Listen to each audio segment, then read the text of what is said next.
Breaking now, fight night in Vegas. Hillary Clinton center stage for the first Democratic debate. Her surprise move, Donald Trump weighing in, Clinton shooting back. And Joe Biden watching it all. New reporting here on whether he'll run. We now know what brought down that passenger jet, Malaysian Air Flight 17. The missile shattering the cockpit. The oxygen masks revealing what the passengers might have known. The new warning for American passengers tonight, the one item they're being told not to check with their bags. Fears a fire could be ignited. The raging inferno in one American city, 2 hero firefighters, and then the wall comes crashing in. And the lawsuit tonight, we've all been to a family get-together. Tonight, the 8-year-old sued by his aunt after jumping into her arms, breaking her wrist. The verdict tonight. This is ABC World News Tonight with David Muir. Good evening, and we begin tonight with the high-stakes Democratic showdown set to begin. The first debate on the Democratic side. The stakes are enormous for Hillary Clinton and for the other candidates. Their first big chance to take aim at the frontrunner. Hillary Clinton is no stranger to the debate stage. This image here from her race for New York Senate 15 years ago. Then the race for the White House in 2008. She's been in more than 24 debates, coming down to that duel with Barack Obama. But in Las Vegas tonight, it is a brand new fight. She will be center stage, and even before the debate, Donald Trump already weighing in. Clinton shooting back. ABC's Cecilia Vega leading us off from Las Vegas. The stage is set, the final preps are underway, and tonight at that center podium, Hillary Clinton. This is her 26th presidential debate. Senator Hillary Clinton of New York. Senator Hillary Clinton from New York. Clinton tweeting this photo saying she's been debating important issues since high school. Her goals tonight, attack Republicans, not the other Democrats on stage. And her first stop on this trip to Las Vegas, Donald Trump's hotel. Some people think Mr. Trump is entertaining, but I don't think it's entertaining when somebody insults immigrants, insults women. That is just unacceptable behavior. Trump now promising to live tweet throughout the debate. I expect it to be a very boring 2 hours, he said. Clinton's response, glad you'll be watching. It's going to be huge. She also needs to show voters a different side. I'm Hillary Rodham Clinton. Hey, great name. I'm Val. The relatable Hillary Clinton. And she cannot afford to make any mistakes. For Vermont Senator Bernie Sanders drawing those massive crowds, tonight his biggest stage yet. His goal, to show just how different he is. So people will have to contrast my consistency and my willingness to stand up to Wall Street and corporations, big corporations, with the secretary. Are you a capitalist? No. I'm a democratic socialist. But Sanders not expected to jab hard at Clinton. But former Maryland Governor Martin O'Malley, struggling to break past 1% in the polls, could throw some sharp elbows. A preview, perhaps, comments like this. Leadership is not putting a finger to the wind and waiting for the polls to tell you it's safe to do so. Perhaps he'll say that again tonight with millions watching. Cecilia Vega live with us from Vegas. And Cecilia, as you were reporting here last night on the air, we learned that Hillary Clinton and former President Bill Clinton had touched down in Nevada while we were on the air. He won't be in that debate hall tonight? No, he will not, David, but we do know that he will be watching on TV. One of the things that he's been focused on over the last few weeks, talking about this, his wife's email controversy, defending her on that. Hillary Clinton tonight, we're going to see her try and shift the focus away from that scandal. We'll see if she pulls this off, David, now in just a couple hours away. All right, Cecilia Vega reporting from inside the venue tonight. Cecilia, thank you. And tonight we also know it's not just Bill Clinton who will be watching. Vice President Joe Biden will not be in Las Vegas, even though they had saved a podium for him. Instead, he'll be watching before announcing his decision whether to run. But we have learned that at his Delaware home this morning, a meeting with a key advisor, ABC's chief White House correspondent Jonathan Karl, on what it could mean and where Biden is watching tonight. Tonight, Vice President Biden's supporters have a message. Don't count Joe out.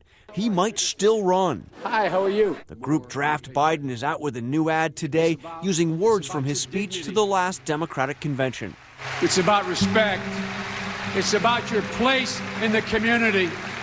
It's about being able to look your child in the eye and say, honey, it's going to be okay, and mean it. and know it's true. Biden huddled with top aides today. Our camera caught a quick glimpse of him as he got in his motorcade before leaving the White House. As to his decision, radio silence. Although the spokesperson for the current president said there's only so much longer he can really wait. I think the vice president himself has, in a couple of different public settings, acknowledged that he'll have to make a decision relatively soon. Even some of Biden's supporters are privately growing irritated by his indecisiveness.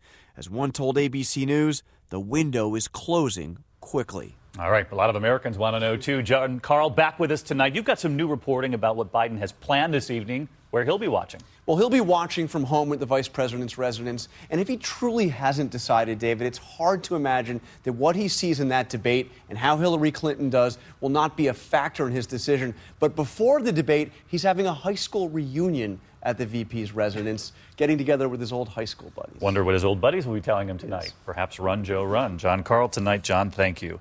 To the other news on this very busy Tuesday night, a new and eye-opening report this evening now issued on Malaysia Airlines Flight 17 crashing in Ukraine last year. As you'll remember, 298 people killed.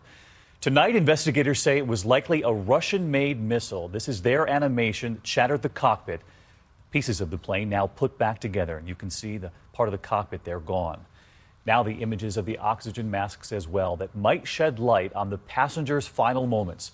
ABC's chief foreign correspondent Terry Moran, who reported from the scene of that tragedy, back on the story tonight.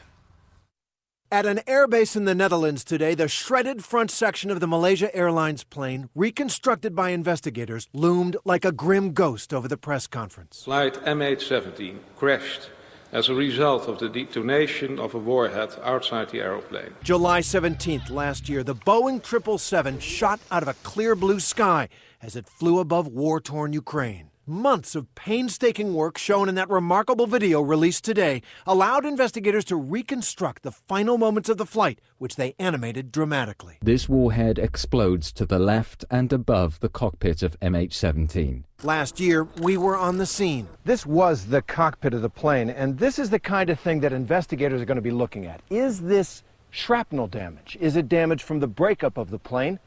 And has the wreckage been tampered with? Investigators say the cockpit crew was killed instantly. They found telltale fragments of a Russian-made Buck missile in their bodies, and for the passengers, unimaginable horror. Those who weren't killed instantly, investigators say, could barely comprehend what was happening, but one passenger was found with an oxygen mask on, and ABC's aviation experts say some passengers may have remained conscious for up to 30 seconds. The investigation describes how the plane was shot down, but not who did it. Dutch prosecutors are working on that. Meanwhile, Russia has rejected the findings, saying that missile is no longer in its arsenal. David? Terry Moran with us tonight. Terry, thank you. There was also breaking news from Florida tonight, a small plane crashing into a mobile home park. It happened in Lake Worth, Florida, near West Palm, the crash setting some of those homes on fire. There is no word of any injuries yet. We, of course, will stay on the story and we will update you as the details come in. In the meantime, there is also a new warning from the FAA posted late today and aimed right at the airlines. The FAA now saying passengers should be told not to check lithium-ion batteries with their luggage. There is fear they could trigger smoke and fire, and ABC's David Curley covers aviation. Tonight's warning to passengers not to pack those extra lithium batteries in checked bags comes after one of the more unusual causes of an emergency landing. The fire is out at this time. This Alaska Airlines flight to Seattle landing in Buffalo. The in-flight fire caused by one of these, a credit card reader used for purchases of food and drinks on a jetliner. Alaska has pulled more than 3,000 of those brand new card readers, all powered by lithium-ion batteries. The maker, Guess Logix, tells ABC News it believes this is an isolated incident. But lithium-ion batteries like this, which power everything from our cell phones to our computers and those credit card readers, can ignite and burst into flames. That's why the FAA is alerting passengers not to check extra batteries. And as this test shows, the agency wants a worldwide ban on airlines carrying bulk shipments of batteries. This chain reaction fire consuming a shipping container. But tonight, the warning to passengers, if you have spare lithium-ion batteries, leave them at home. David Curley, ABC News, Washington. David, thank you. We turn next tonight to Milwaukee and to a breaking headline in a landmark case about guns and whether a gun store can be held accountable after a sale. At issue, this gun sale. Authorities say a minor getting an older friend to buy a weapon for him, then using that gun to shoot 2 police officers in the face. Those officers then suing the store for selling that gun, and tonight the jury finding the store guilty. ABC Senior Justice Correspondent Pierre Thomas live in Washington tonight with late details. Pierre, good evening. David, in the potentially groundbreaking case, the jury found in favor of the officers, deciding that the gun store was at fault.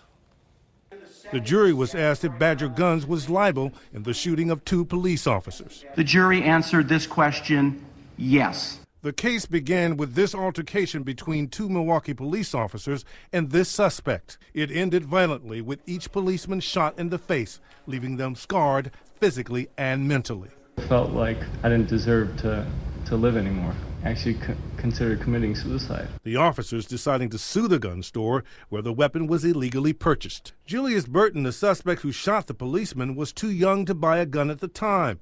So he paid this man, seen here on surveillance tape, to illegally buy it for him. It's called a straw purchase scam.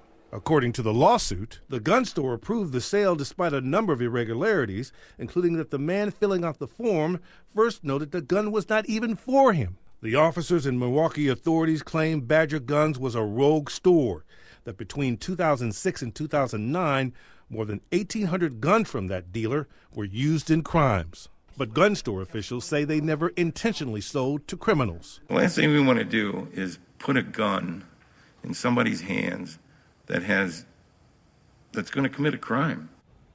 The gun store gets to appeal the ruling, but the verdict could have far-reaching implications, with gun dealers across the nation on notice that they now have to be more careful about who they sell to. David? Pierre Thomas on the verdict coming in late today. Pierre, thank you. Tonight here, we remember 2 hero firefighters losing their lives after saving several others. The fire raging into the night overnight, the firefighters clearing everyone from the burning building when suddenly it collapses on them. Tonight here, the names and the faces of both men. Both had wives. One was a father of 4 daughters. ABC's Alex Perez on the scene in Kansas City tonight. More than 50 firefighters battling this monstrous blaze near downtown Kansas City, then ordered to evacuate. The firefighters make it out. Command, did you copy? Major collapse on the west side. Major collapse. But not far enough away. One of the walls pushing out 30 feet. Trapping 4 firefighters in the rubble. Kansas City's bravest racing to save their own. 17-year veteran Larry Leggio and 13-year veteran John Mesh pronounced dead at the hospital. Firefighter Leggio leaves a wife, a mother, and many immediate family members. Firefighter Mesh leaves a wife, 4 young daughters. They were both good men. They were hard firefighters. We know today they'd still do the same job again if they had to. The 2 other injured firefighters are expected to be okay. Tonight, across this city, flags are flying at half-staff to honor the fallen firefighters. This is the first time since 2008 a firefighter here has been killed while battling a blaze. David? Alex Perez tonight, thank you. We turn overseas tonight into Israel. A wave of violence now sparking fear and reprisal. One stunning attack today caught on video. A driver slamming his car into a crowded bus stop, then getting out, stabbing people, authorities say, with a meat cleaver. He was shot dead. There is fear tonight that the violence against Israelis and Palestinians in recent days could threaten to spin out of control and turn into an all-out conflict. Back here at home tonight to Chicago and the former head of the city's public schools pleading guilty to massive fraud. Barbara Byrd Bennett admitting she steered $23 million in no-bid contracts to education firms for more than $2 million in kickbacks. She will serve 7.5 years behind bars. Next here, a drunk driving arrest like we've never seen before, perhaps saving the driver's life. And here she is, a young woman, using a smartphone app called Periscope to stream live video of herself throughout the night, including the drive home. It revealed she was driving drunk. A number of people seeing it, then calling 911. The police, they'd never heard of Periscope, but one figured out how to use the app to find the driver. Here's ABC's Clayton Sandell. I'm driving home drunk. In this video, 23-year-old Whitney Beal is allegedly driving drunk by herself, but not really alone. I am so drunk. Roaming the streets of Lakeland, Florida Saturday. So where am I right now, people? She's broadcasting live using the app called Periscope to an audience shocked at what they're seeing. Red light. Some viewers thought it was all a joke. A few urged her to stop. Others called 911. Hi there. I just saw a girl on Periscope driving drunk. She doesn't know where she is, and she's driving really fast. For 20 minutes, a real-time race to get her off the road. In fact, it took an officer in training to download that app. She logged in and using landmarks they could see in the video, directed officers right to that car. Making their own video of Beal in handcuffs. You're under arrest for DUI. She pleaded not guilty. Lakeland police tell us they'll now be training more officers to make social media a bigger part of crime fighting. After 30 years of law enforcement, I hadn't seen anything like this before. Clayton Sandell, ABC News, Denver. Clayton, thank you. And there is still much more ahead on World News Tonight this Tuesday, and so many of you at home are going to have strong opinions about this next case. The verdict is in tonight. We've all been to family get-togethers, but this evening, the 8-year-old sued by the woman he called Aunt Jennifer after jumping into her arms and breaking her wrist. Was the 8-year-old responsible? Also, new questions for the CEO of a drug company that triggered a firestorm we reported on here, raising the price of a life-saving drug 4,000%. And Jennifer Lawrence making big news tonight, taking on Hollywood, what she's now saying about her male co-stars and the big change she says she's about to make herself. Next tonight, here to the verdict in a case making national headlines, the family relative suing a boy over an accident at his birthday party when he turned 8. He called her his aunt, but she sued him after his excited hug broke her wrist. ABC's Lindsay Davis with what the jury decided. A one-of-a-kind court case today in Bridgeport, Connecticut. A woman suing an 8-year-old relative for $127,000 for inadvertently breaking her wrist when he went to give her an exuberant hug. Jennifer Connell, whom the defendant calls Auntie Jen, arrived for Sean's 8th birthday party when, according to court documents, he gave her a forceful greeting, which she says caused her to fall by knocking her to the ground, resulting in severe personal injuries. The incident happened back in 2011. Connell waited 2 years after the fall to take Sean Tarala, her cousin's son, now 12 years old, to court. Connell claims the fracture resulted in medical bills totaling more than $113,000. She says she continues to have great pain and discomfort, even testifying, "I was at a party recently, and it was difficult to hold my hors d'oeuvres plate." After this 2-day trial, it took the jury less than an hour to come back with its verdict, siding with the boy. Yet another fall for the 54-year-old Connell, who tried to avoid the media as she left the courthouse today, crestfallen and likely in need of a hug. Lindsay Davis, ABC News, Bridgeport, Connecticut. Thank you, Lindsay. When we come back here tonight, the big headline about beer this evening, the mega deal, the American Beer Company about to become the true king of beers. And then the news about Jennifer Lawrence tonight, speaking out what she's now saying about her male co-stars, making news. To the index of other news tonight, you'll remember the CEO of Turing Pharmaceuticals under fire, increasing the price of the life-saving drug Daraprim from $13.50 to $750. Well, now New York's Attorney General looking into whether the company broke laws by restricting the drug's distribution.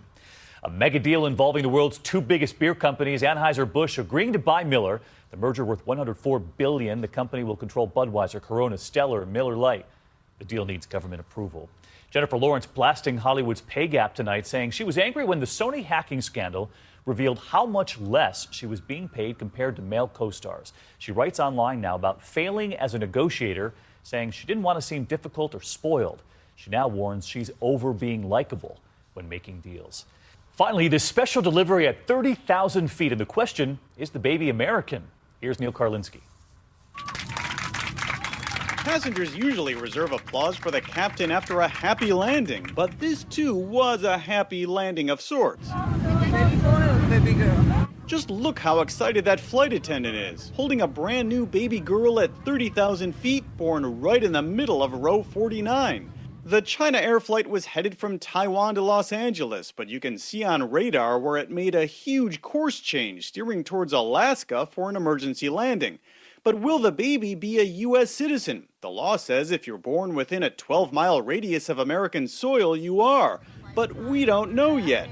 In the meantime, just a big thank you for a doctor who happened to be on board a plane that landed with one more passenger than when it started.